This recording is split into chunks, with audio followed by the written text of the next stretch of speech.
this information I'm actually going to put up on my website within about a week. And I'm I'm taking this information and I'm expanding it into sort of a mini free course with tutorials and videos and, you know, resources for you. So I would just say, don't worry too much if you feel like there's a lot of information.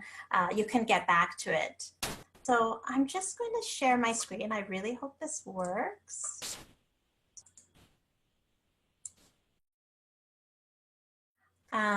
All right.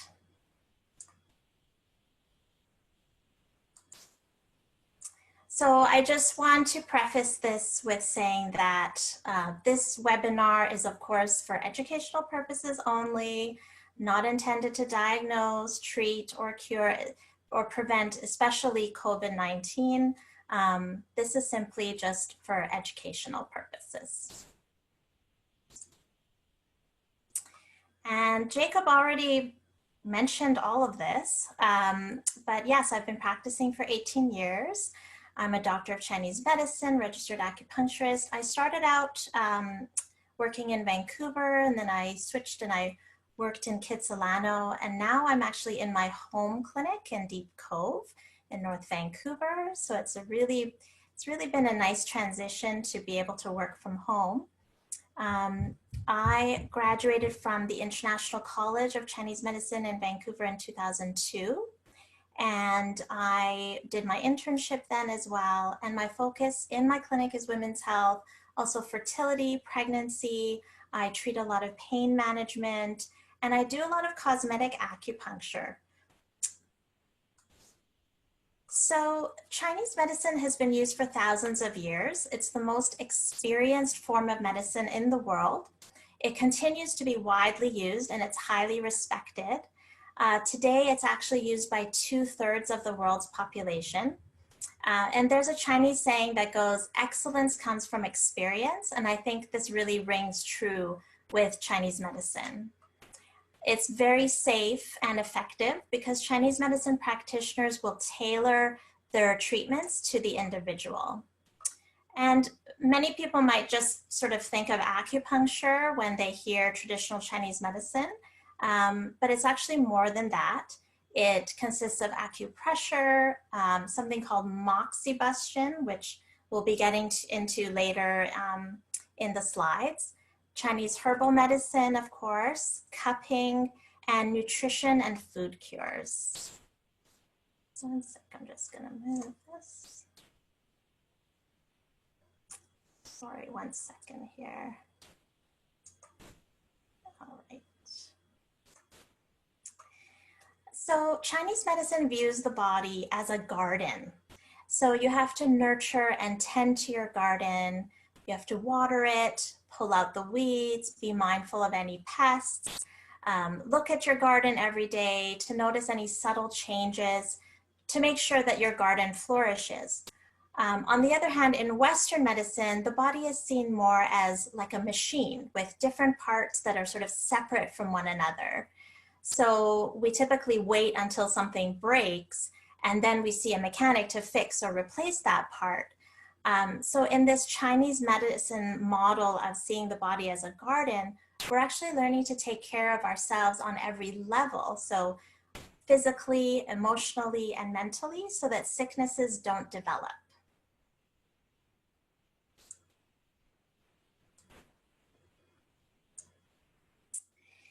And the fundamental view of Chinese medicine is the doctrine of the mean. So this means not too much and not too little, moderation. This goes for eating, exercise, sleep, and rest. So the premise is that anything in excess can cause imbalance, and imbalance can lead to sickness. So moderation and striving for balance in all things is really key to good health.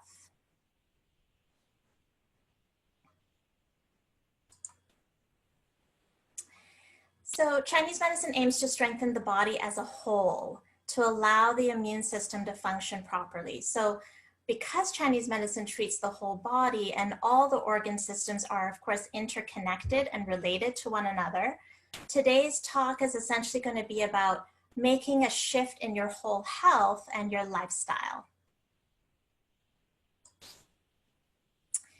So one of the central concepts of Chinese medicine, it's the concept of qi. You may or may not have heard about this concept, but it's loosely translated as energy or life force. And qi is what gives us life. It moves through our bodies, throughout vessels or channels. And in Chinese medicine, we call this the meridian system.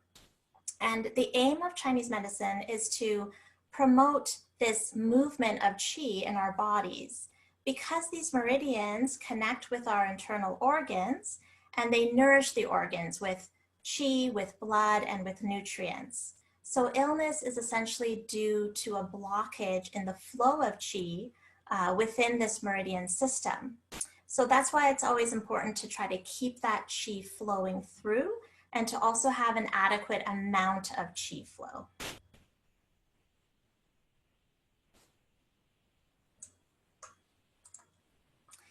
So I thought this photo is, quite striking, that this guy looks like he has really good qi. So in Chinese medicine, we say that somebody with a good, healthy immune system has good qi. This means a good amount of qi, but also a good flow of qi. And there's a few different kinds of qi. But one that's really important to talk about for the immune system is called the Wei qi, and we call this the protective qi. So it's like the outer protective blanket that keeps out pathogens like viruses and bacteria, and it protects you against these foreign invaders.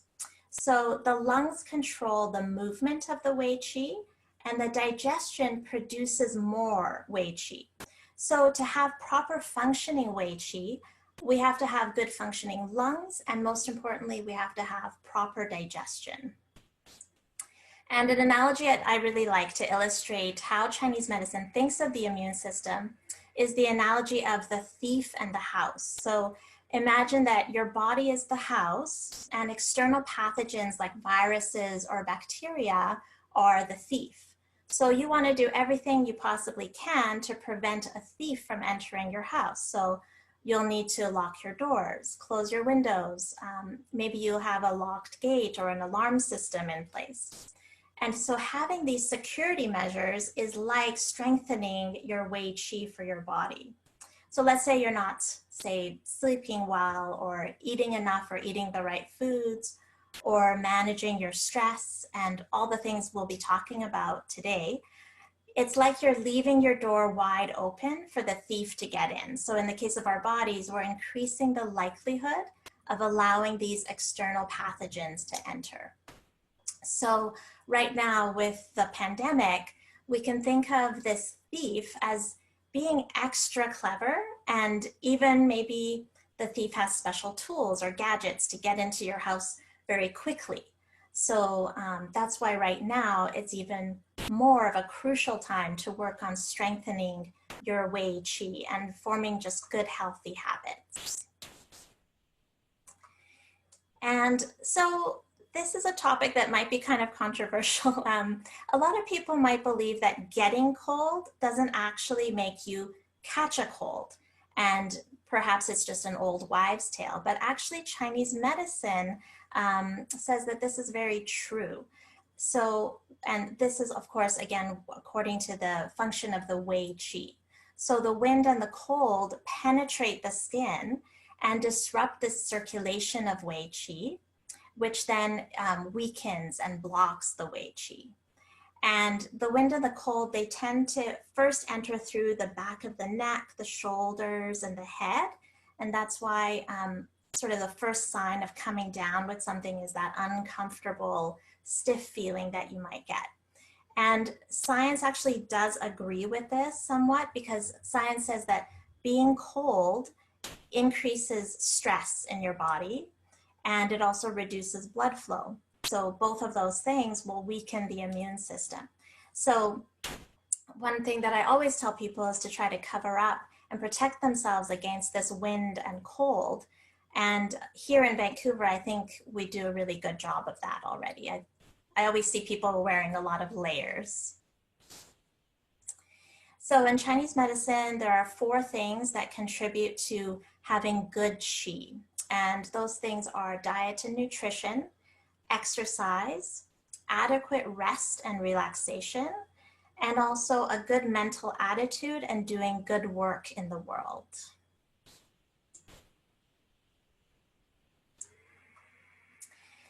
So a typical person I see with a weak immune system tends to have a few of these symptoms. So they tend to run cold with cold hands and feet.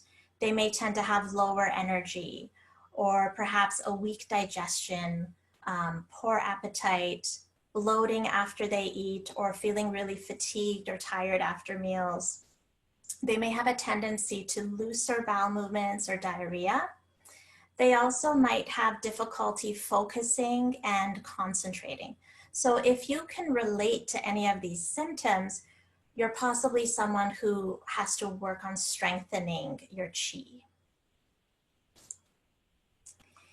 So we've sort of gone over some basics of Chinese medicine.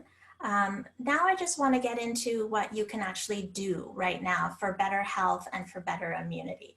And I know that you've heard this a million times by now, but I can't stress enough that one of the most vital ways that you can prevent illness is to just wash your hands. And this is a photo that I recently shared on Instagram, just showing what areas are often missed when hand washing. So your thumbs, the webs of your fingers, the tips of your fingers, and also to try to wash up into the wrists, extend up into the wrists.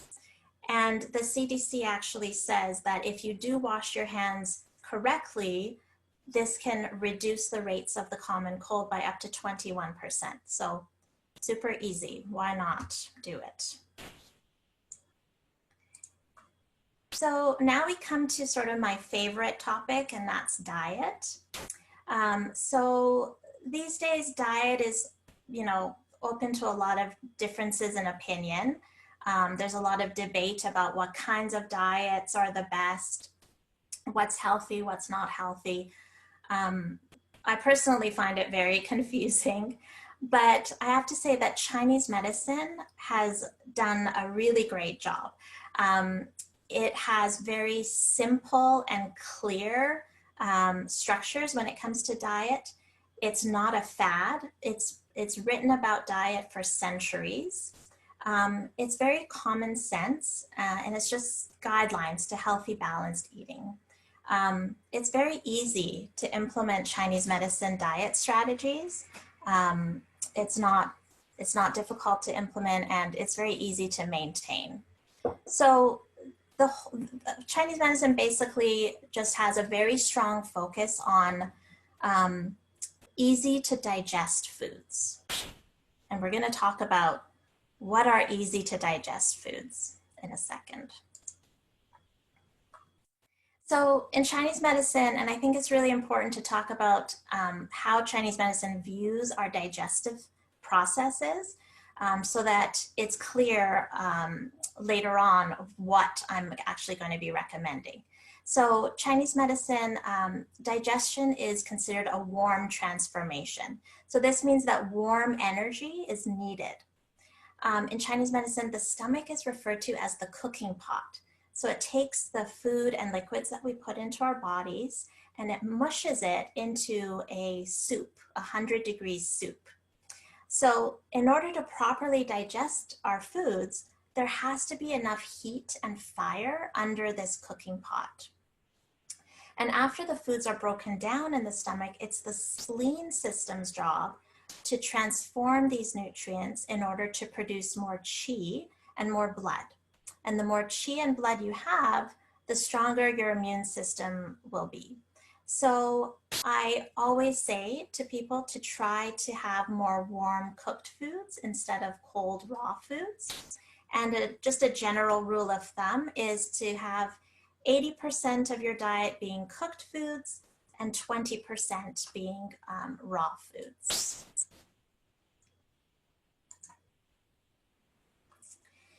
So some examples of cold raw foods that I really strongly recommend you take out of your diet, especially right now with, dealing with the virus, is so some examples would be like smoothies with frozen fruits, salads, of course, ice cream, popsicles, that goes without saying.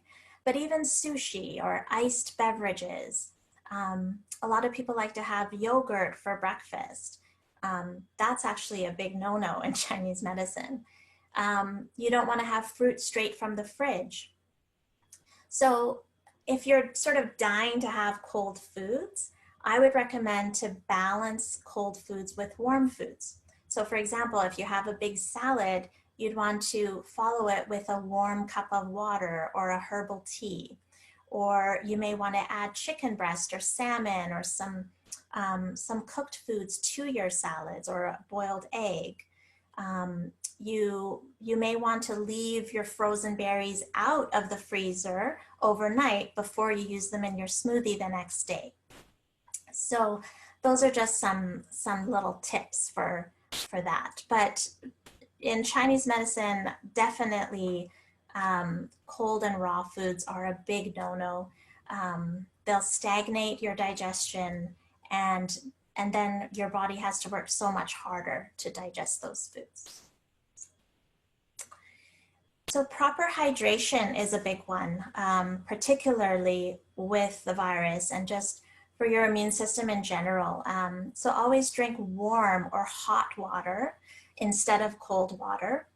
And I would recommend to just sip on hot water throughout the entire day, to just have a thermos with you at all times and always trying to keep your throat moist. And hydration is not just water, it's also increasing foods that contain a lot of fluids. Things like soups and stews, congee, bone broth, porridge, steamed rice, steamed grains, steamed veggies, cooked fruits. And another thing is I would recommend to not use too many spices in foods, because spices can deplete fluids and dehydrate. And another thing in Chinese medicine that we really dislike in the diet are damp, sticky foods. So sticky foods are just hard to digest, and they also congest the lungs. So some sticky food examples are dairy products, especially cheese, because cheese is very condensed. All refined sugar, like cakes and pies and pastries. Gluten is also a sticky food. Alcohol, especially beer. Pizza, of course, well, pizza is so good, but so bad. Burgers, French fries, deep fried foods, greasy foods, bananas, processed foods, margarine, trans fats, and rancid oils. So if you eat sticky foods, next time you do, you may want to take a look at your tongue and look at the coating, because typically after eating these sticky foods, our coating becomes quite thick and maybe quite white or yellow. You may get sort of these mucus lines on your tongue as well.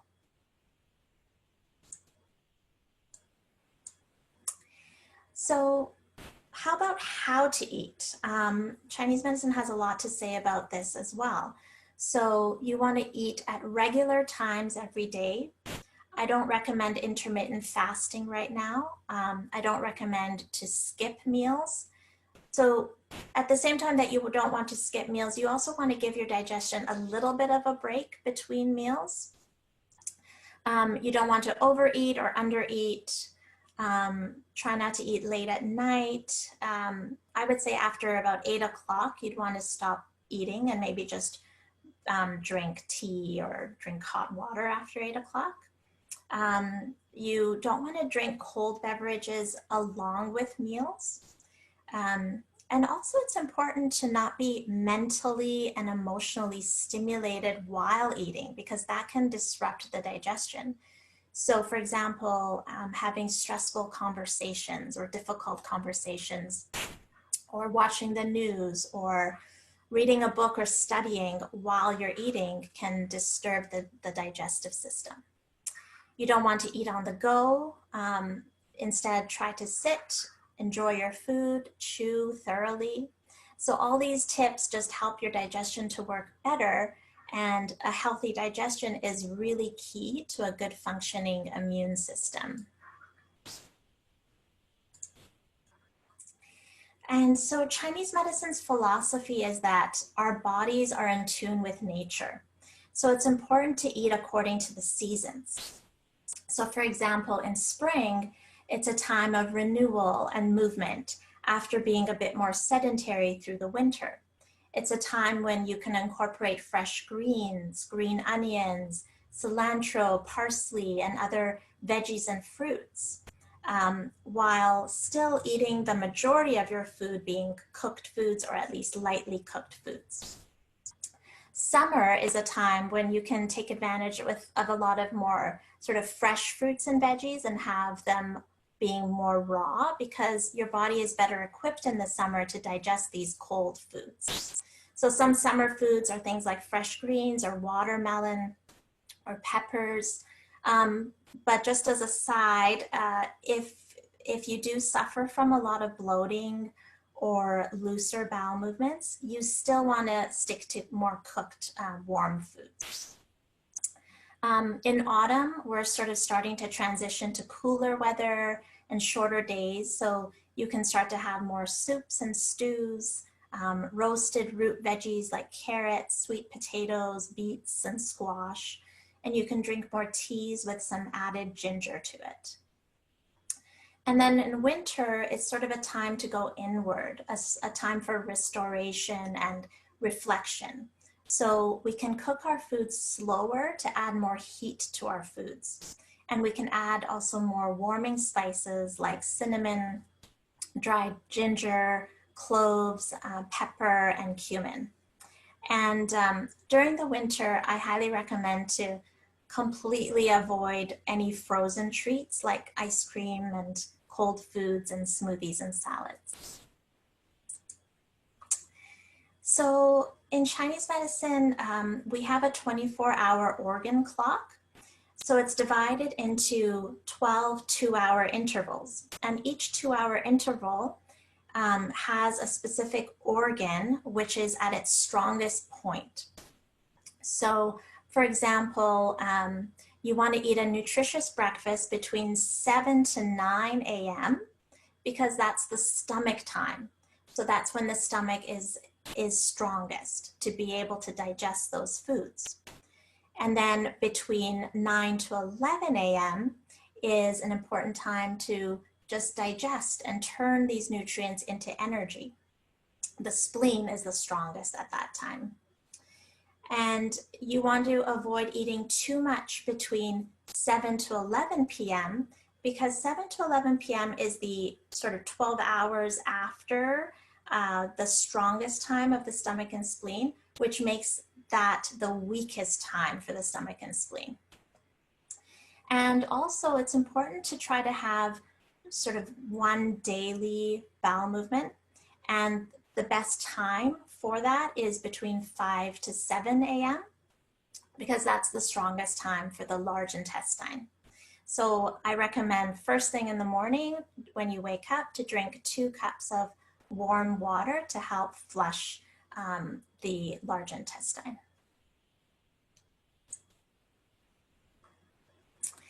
And this might be a bit repetitive here, but just some other things for best immunity would be chicken or vegetable soups, so not cream-based. Pho is great, it's fantastic. Bone broth is one of my favorite things. You'd want to have ginger, lemon, and honey tea. Goji berries in hot water is great, very nutritious. You can peel a tangerine and dry the peels, like to just put them out in the sun and put those in hot water, and that's really beneficial to dry the dampness and phlegm in our bodies and to decrease congestion. Lightly cooked dark green veggies, so kale, broccoli, spinach, cabbage, zucchini, string beans, bok choy. And again, I stress the lightly cooked part. Lemon and other citrus fruits are great. Fermented foods are really helpful for our gut and digestion. Kombucha, sauerkraut, kimchi, miso, tempeh, pickles. And some others would be like turmeric, sweet potatoes, yams, cooked carrots, mushrooms, garlic is always great. And you just want to make sure to always have plenty of protein in your diet in the form of eggs or lean meats or fish. Beans are great.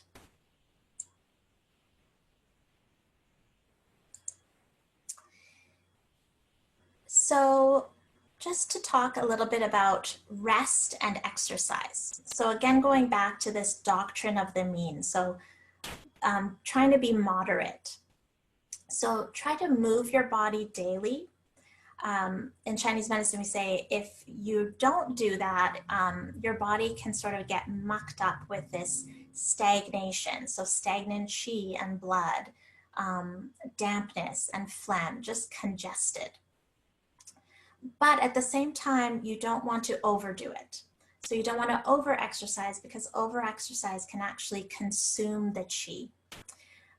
So just as a rule of thumb, and exercise should always make you feel energized, not fatigued or injured or unwell. So if you do feel that when you do exercise, you may want to sort of tone it down a little bit. And the types of exercise I recommend are walking. If you can walk every day, even for just 20 minutes, that's great. Or hiking, biking, yoga is great, qigong, tai chi, dancing, anything that gets you moving. So I would just say try to make it fun so it's sustainable for you.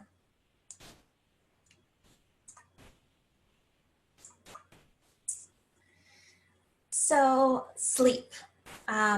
I know a lot of people these days are having a lot of difficulty sleeping. I know that there's a lot of stress and anxiety right now.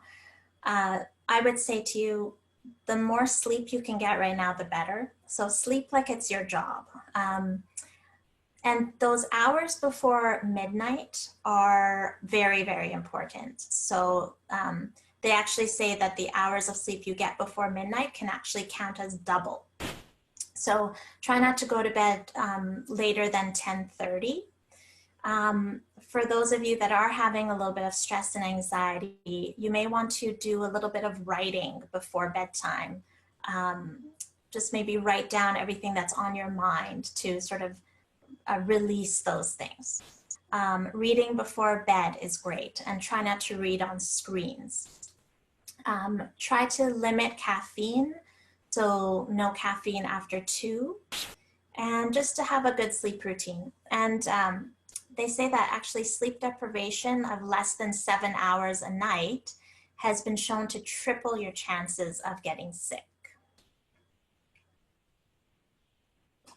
I'm doing a lot of talking here. Okay, so this is a question I get from a lot of my patients. And they ask me, well, what does it mean that why am I always, every single night, I wake up at 2, let's say? And actually Chinese medicine has a lot to say about this.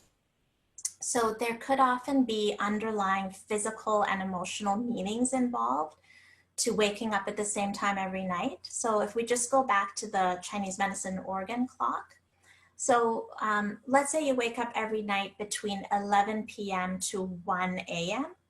That's the gallbladder time. So this just means that you have to take extra care of your gallbladder. So reduce fat intake or consume healthier fats. On an emotional level, you may be carrying a lot of resentment and bitter feelings that's really blocking your gallbladder energy system. If you wake up between 1 to 3 a.m., this is very, very typical, very common. This is the liver time. You may be struggling with a lot of unfulfilled desires or frustration or tension, stress, anxiety. And physically, your liver might be a little bit overloaded. So you should sort of take a closer look at your diet or maybe even your alcohol intake. And then waking up between 3 to 5, it shows up as the lung time. And there may be something blocking your ability to sort of breathe freely and deeply. And on an emotional level, you might be dealing with loss or with a lot of grief. So I really recommend doing more breath work. Yoga is great, and deep abdominal exercises. So now we get to sort of one of the biggest factors that can suppress the immune system, and that's stress. So stress activates our sympathetic nervous system, or our fight or flight nervous system. So this is definitely needed in small amounts, but when it comes to sort of large amounts or over a long period of time, that's when it can actually have harmful effects on our immune system. So in large amounts, the cortisol, which is the stress hormone, it can actually lower the number of white blood cells, and it prevents cellular healing.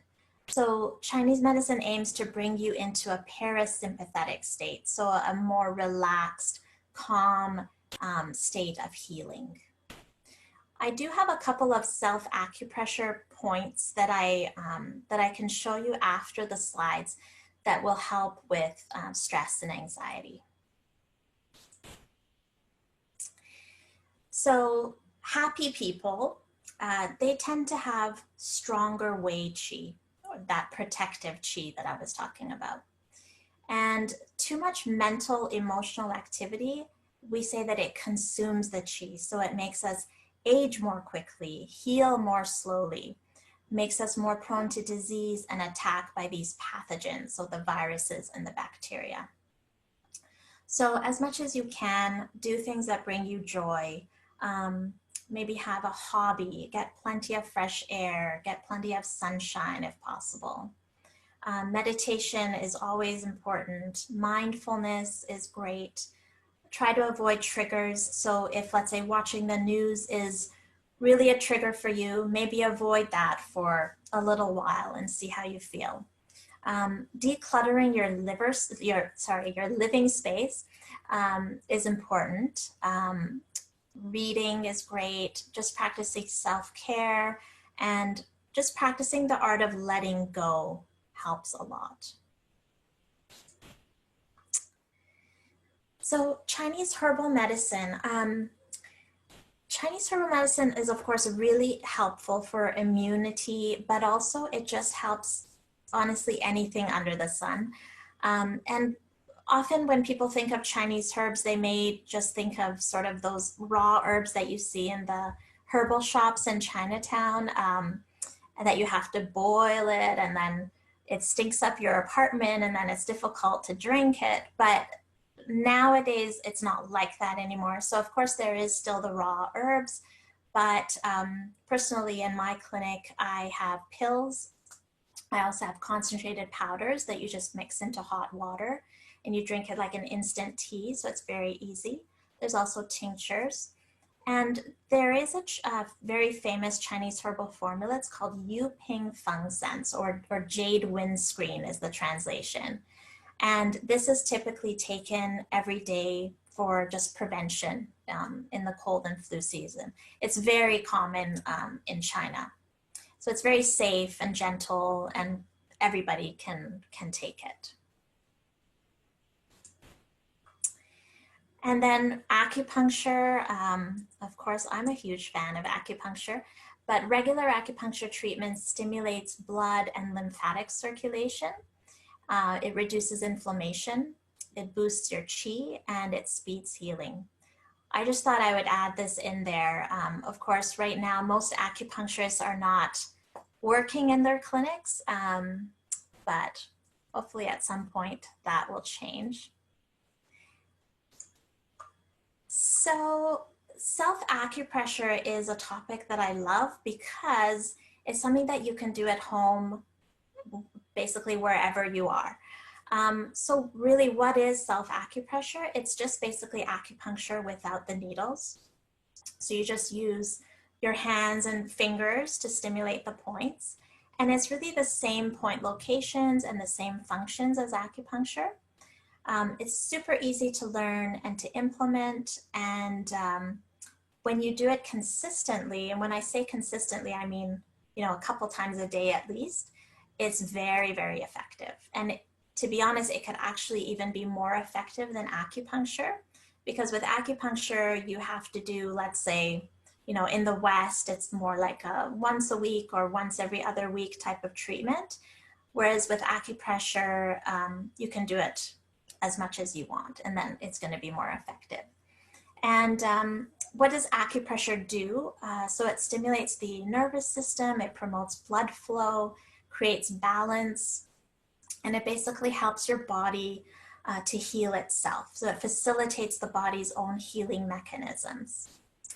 And so in the case of the immune system, it is stimulating that flow within the lymphatic system to encourage healing and strengthening the Wei Qi. So at this point, so I thought, okay, it might be a little hard to show you the points on Zoom, especially like I'm probably very little right now. So I thought I would make a few videos to show you. So there's 4 different acupressure points that I'll show you. 1 second. Hope this works. Okay. So the first point for boosting the immune system is called large intestine 4, and it's on your hand. How to locate this point? You want to put your thumb and index finger together, and the point will be between the thumb and the index finger at the highest point of the muscle. So you'll feel that the point is quite tender, and you want to press for about 30 seconds and then release and then press again. The reason for this point is that it releases the exterior, so it helps to release pathogens like viruses and bacteria from the body. It also connects to the head and the face, so it's a great decongestant point, great for allergies and sinus congestion. It's a very famous point for headaches, and it's a great anti-inflammatory point. And you can do the same on the other side. So do firm pressure for 30 seconds, release, and do again. You could do that for anywhere between 3 to 5 times on each hand, and it should feel quite sore.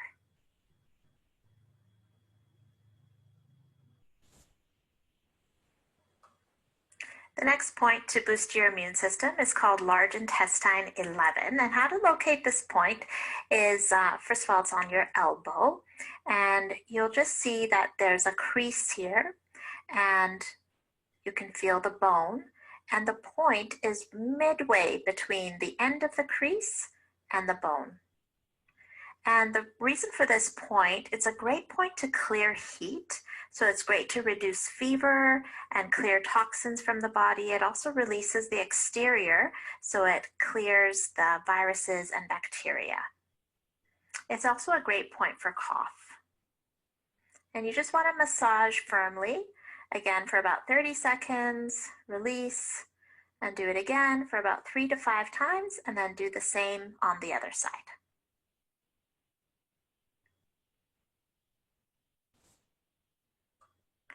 The next point to boost the immune system is on the leg, and it's called stomach 36. And this point, to locate it, first you just go right below your kneecap on the little dip right next to the kneecap. And you're going to want to go about 4 finger widths below the kneecap and about 1 inch away from the tibia bone. So it's right in here. And you want to do really firm pressure. You can do both sides at the same time. And this is the most important point to boost the immune system on the whole body. So it basically boosts the qi. It stimulates the movement of qi through the body. And it's also great for improving the function of the digestion and just strengthening general weakness. And you want to do that for about 1 minute. Do both sides at the same time. And release, and again. This point should feel quite tender.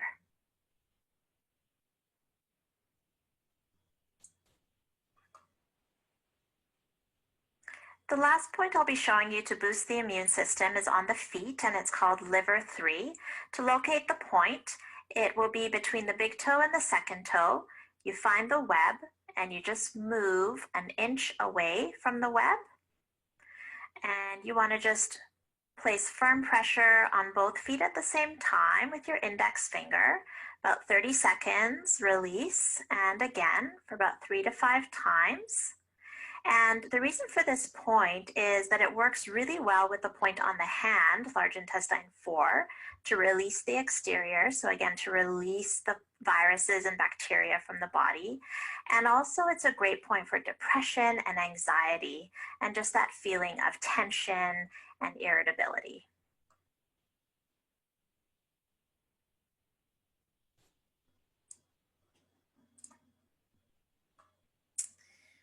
All right, I hope all of those made sense. Yeah, I thought, how am I going to show my feet and my legs on Zoom? So that was a much easier plan. So there's also something called moxibustion, or we call it moxa in Chinese medicine. And this has also been used in Chinese medicine for centuries. And it's using a herb called mugwort. And what you do with this herb is you basically, you light it. I do have a video for this too, of course. It is meant to heat the specific point on the leg that I showed you with the self-acupressure point, because this particular point has huge benefits for the immune system. So this herb, the mugwort, it stimulates circulation, it warms the channels, and it boosts our qi, so it boosts our energy. And when you do moxa on this particular point, it increases the production of white blood cells and red blood cells. And it stimulates circulation of the blood and the lymph and our capacity to produce antibodies. It also increases energy, endurance, and stamina. It improves digestion and increases oxygen. And I always recommend to just have moxa at home and to do it about twice a week or so. You can buy it on Amazon. It's very cheap. I actually have a link on my website for the Amazon product. So I'm just going to show you a video about how to do the moxa.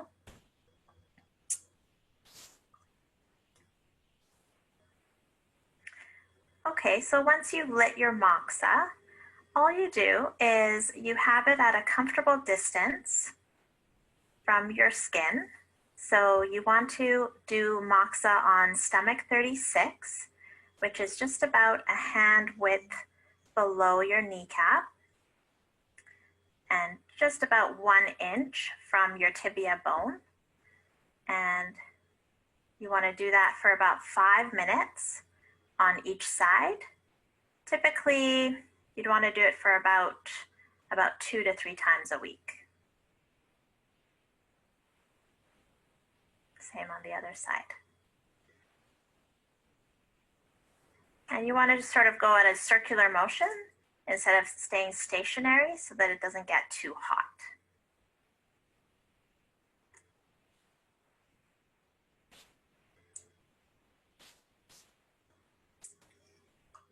Okay, I hope that made sense. And just some supplements that I recommend, because this is also a question that I get often from people. For your immune system, I would keep it simple. I don't think you have to take a ton of supplements, especially if you're eating well. So I would just stick to vitamin D. You can take up to 4,000 units a day. It really depends where you live. I think right now we've been getting a good amount of sun, so 4,000, not much more than that is good. Zinc lozenges are great to just have throughout the day, just to keep everything moist as well. And probiotics are something I tell everybody to try to take because, you know, our digestion is so important. So probiotics are great to support the digestion and the immune system. And vitamin C is always a great thing to take. But I will say that vitamin C won't really prevent you from getting sick, but it actually will more speed up the healing if you are actually sick with a cold or flu. And we're coming close to the end here. So I just want you to remember that you're unique and so is your immune system. So I always advise that people do go and see a Chinese medicine practitioner to really get customized instruction for their particular constitution, because we are all different. And I'm just gonna stop my share here. And not quite done yet, actually. I did want to show just a couple of self-acupressure points for stress and anxiety. The less stressed and the less anxious we are, especially at this time, the better our immune system. So one of them, it's called Yin Tong, and it's just on our forehead, right between our eyebrows. And this is a great point for calming the nervous system, calming the mind. It also helps with relieving congestion in the head, great for headaches. I also do it in my clinic for frown lines, so it's always a great one. And to just sort of do this for about a minute, a couple times a day. And the other point that is a great one for anxiety specifically is actually on the chest. So I'm just going to bring that down here. So it's just on the, if you just take your hand and you go down your sternum to the middle of your chest between the breasts. This point, it's called Ren 17. And this is a great point to open the chest, and it should feel actually very tender. It reduces anxiety, and it really helps with opening the lungs and helping your breathing. And after you do pressure on this point, I have to say that it's going to feel tender for a little while. And just do that again a couple times a day or whenever you feel anxious. So that's about all I have for today. Jacob, I don't know where you are, but I'm here. Okay, so yeah, we can sort of open it up. I'm just going to go on gallery view. We can open it up to any comments or questions.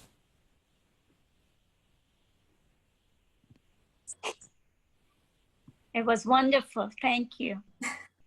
Thank you. Dr. Maryam, I have a question. Yes. About, say if you feel like you're coming down with a sore throat and your body feels a little unwell, like you know you're coming down with something, can you prevent that with something to take? Am I hearing Mary Lee right now? Yes, oh, it yeah. is Mary Lee. Hi. Oh, yeah, so just when you feel that sort of sore throat coming on? Yeah. Well, I have a few things. So I would really highly recommend just hydration, hot fluids. Ginger is great. Ginger with a bit of lemon and honey. I really like oregano oil as well. And you can just go straight, like just a couple of drops on the tongue. That really helps with sore throats. I often give Chinese herbs too. Just when you're sort of feeling that little bit of itch or difficulty swallowing. I have a particular Chinese herbal formula. It's called Gan Mao Ling, and it's magical. It really does the trick every time. And lots of soups. Just going back to like lots of warming, cooked foods, but particularly hot water throughout the day. Mm-hmm. Okay, thank you very much. Oh, you're very welcome. If I can add, I take that Chinese herb. It just does magic in preventing cold. As soon as I hear, you know, you have the symptoms, you take it and it's just beautiful. And I have to say, like the sort of tricky thing with the Chinese herbs is that you can't sort of just go anywhere and buy them. And it is sort of customized. So you do sort of have to see a Chinese medicine practitioner first. Oh, hi, Maryam. It's Elta here. Hi, Elta. Hi. Thank you. It was wonderful. A quick question. So given the state of the nation that we're in right now, and we will continue to incorporate and utilize some of these strategies, if we were to look at getting herbal medicine, so we can still connect through you and do, if I'm understanding correctly, an online sort of Zoom connector, and you can prescribe that for us and we can pick it up, or how would that work? Yeah, so definitely. I can do phone consultations or video consultations. If I haven't ever seen you before, I prefer video so that I can take a look at your tongue, because that tells me so much. And also just as a way of connecting a little bit deeper. And yeah, so what I've been doing so far is I'll do the consultation and then I prepare the herbs, and I will literally leave the herbs outside of my home clinic so that there's no contact at all. So it's very, very easy. And then another thing during the consultation is I'll advise very specific customized dietary and lifestyle recommendations. And I'll even show you how to do different self-acupressure points and just show you different tools. Okay, perfect. Thank you. Thank you. Hello, hi. Hi. Thank you very much for fantastic information. I was just wondering about being a vegetarian vegan, how your diet recommendations would work for me, not drinking bone broth, etc. How can we support our immune system during this time, being vegan, vegetarian? So my experience, I've come across quite a few vegan, vegetarian people, and there's some that have been excellent at their eating habits and just eating enough and eating really nutritious, good foods. And there's been some that have been lacking. And I definitely think vegan, vegetarian diet, it's easier for men to do that. And it's a little bit harder on women because women are just naturally more blood deficient. And we also lose blood with our menstrual cycles and with pregnancy. And so it's a little bit tougher on us. But I think with the bone broth, for example, to try to have just vegetable broth and to try to sort of substitute. But I think if you're having a very highly nutritious diet of a lot of cooked greens, you should be safe, and maybe taking a few supplements, some iron supplements or B vitamins would be really beneficial. Yeah, so I sort of take a very careful look when I do have a patient in my clinic who is a sort of vegan or vegetarian. I take a very careful look, so we go through everything they're eating in an average day, and I try to make particular recommendations. Yeah, so definitely, you know, vegetarians have to be a little bit more aware of their diet. Yes, yeah, thank you. I hope that answered your question. Can beans be substitute? Beans broth, do we have such a thing? Beans broth rather than chicken broth? I mean, yeah, I mean, I would just say vegetable broth would be really sufficient if, you know, if you pack it in with all of the, especially the dark green veggies. I think that's fantastic. Okay. And maybe just have it more consistently than someone has their bone broth. Like for a vegetable broth, I would even say to try to have 3 cups of the broth every single day. Ooh, okay. Yeah, Phew. it sounds like a lot. That sounds a lot, yeah.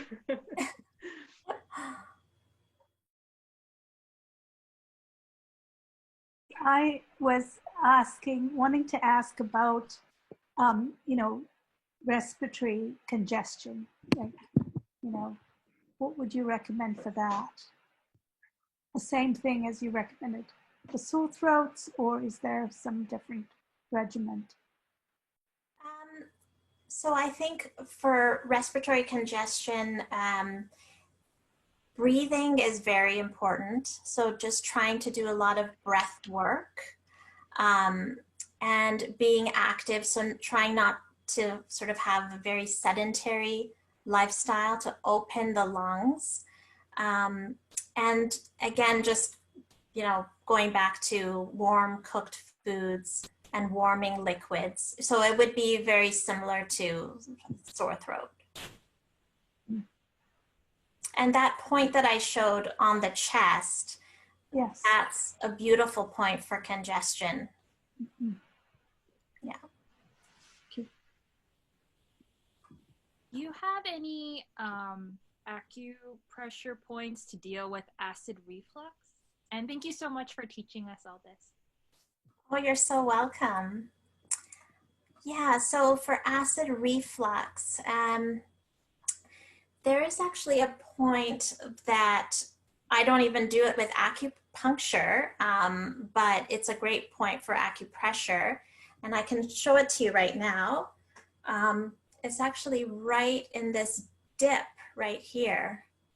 But it's a very sensitive point, and you sort of don't want to do it for too long. Like I would say just 30 seconds, really gentle. That's a great point for acid reflux. And even again, that point in the middle of the chest, that's a good one too. Thank you. You're welcome.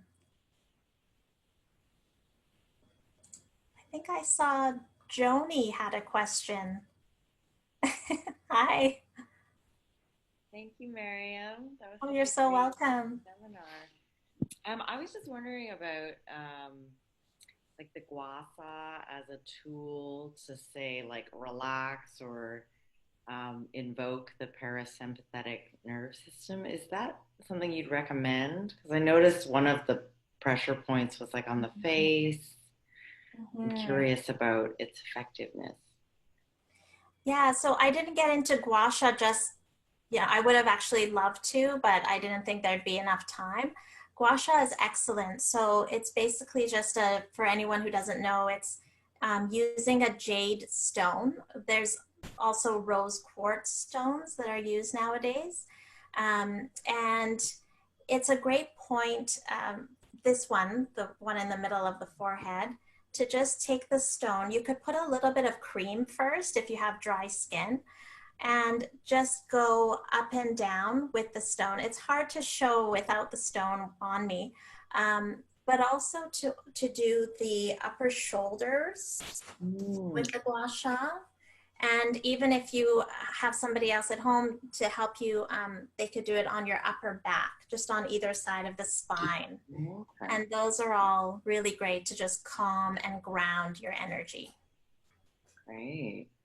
And I love the gua sha for, you know, anti-aging and cosmetic reasons too. So yeah, this is a great area to do